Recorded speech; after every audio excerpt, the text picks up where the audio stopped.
हरिंद्र सिंह, शास्त्री नगर का रहने वाला हूँ। मकान नंबर 159, सुभाष कॉलोनी।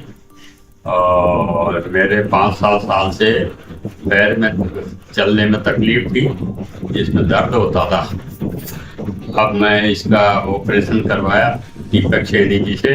मेरे को पता लगा कि भाई सेल्फी हॉस्पिटल में दीपक सैनी जी अच्छे डॉक्टर हैं और बहुत अच्छे सर्जन हैं। मैं उनसे मिला, उनकी गाइडेंस से मैंने ऑपरेशन करवाया। फिर 5 दिन हॉस्पिटल में रहा। अच्छा खाना, रहने की सुविधा बहुत बढ़िया है। फिर उन्होंने थेरेपी की एडवाइस की, तो डॉक्टर ओम प्रकाश स्वामी जी आते हैं, 1 महीने से थेरेपी करा रहे हैं। अब मेरे को बहुत कुछ फायदा मिला है। चलने फिरने में दर्द नहीं हो रहा और ठीक चल रहा हूँ।